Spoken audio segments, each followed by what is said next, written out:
چنانچہ امام غزالی رحمۃ اللہ علیہ خواب میں کسی کو نظر آئے، اس نے پوچھا حضرت آگے کیا بنا؟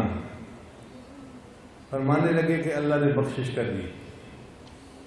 اس نے کہا بخشش تو ہونی تھی، آپ نے تو اتنی اچھی کتابیں لکھی کہ امت کے علماء پڑھ پڑھ کے جمعہ پڑھاتے ہیں اور امت کو فائدہ ہوتا ہے، بھئی وہ عمل تو پیش ہی نہیں ہوا، اس سے پہلے ہی بخشش ہو گئی۔ حضرت کون سا عمل تھا؟ فرمان لگے ایک چھوٹا سا عمل جو مجھے یاد ہی نہیں تھا۔ وہ کون سا عمل؟ کہنے لگے میں حدیث لکھ رہا تھا، اس زمانے میں آج کی طرح کے پین پینسلیں نہیں ہوتی تھیں، قلم دوات سے لکھتے تھے، تو میں نے قلم دوات میں ڈالی کہ سیاہی لگ جائے۔ جب دوات سے قلم نکالی تو اس کی ٹپ کے اوپر ایک مکھی آ کے بیٹھ گئی، تو میں نے سوچا کہ یہ پیاسی ہے، میں نے اس قلم کو تھوڑی دیر کے لیے پکڑ لیا، ہولڈ کر لیا تاکہ یہ مکھی سیاہی چوس لے۔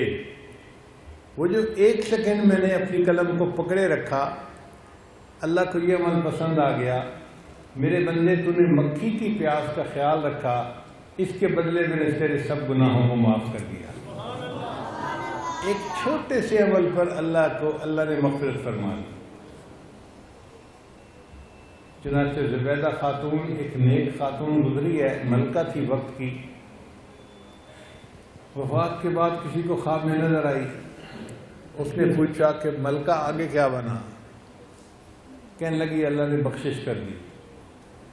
اس نے کہا آپ کی بخشش تو ہونی تھی کہ آپ نے نہر زبیدہ بنوائی اور نہر زبیدہ سے لاکھوں لوگوں نے پانی پیا، جانوروں نے پانی استعمال کیا، تو مخلوق کے خدا کے فائدے کے لیے اتنا لینڈ مارک کام آپ نے کیا، تو بخشش تو ہونی تھی۔ اس نے کہا نہیں، وہ عمل تو آیا ہی نہیں سامنے، اس سے پہلے بخشش کر دی۔ کس عمل پر؟ کہنے لگی ایک چھوٹا سا عمل جو مجھے یاد ہی نہیں تھا۔ بتائیں تو صحیح کس عمل پہ بخشش ہوئی؟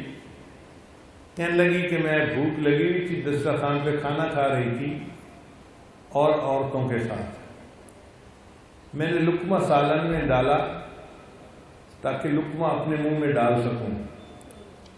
جب لقمہ اٹھایا منہ میں ڈالنے کے لیے تو مسجد میں اذان کی آواز آئی، اللہ اکبر، اور میں نے محسوس کیا کہ میرے سر پہ جو دوپٹہ ہے نا، وہ پورا سر کور نہیں کر رہا، آدھا سر کور ہے اور آدھا سر ننگا ہے۔ تو میں نے لقمے کو رکھ دیا اور پہلے اپنے سر کو اچھی طرح دوپٹے سے کور کیا، پھر لقمہ کھایا۔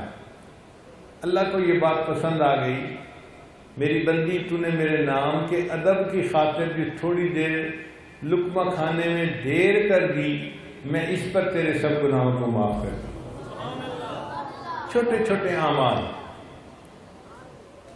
اللہ اکبر کبیرہ۔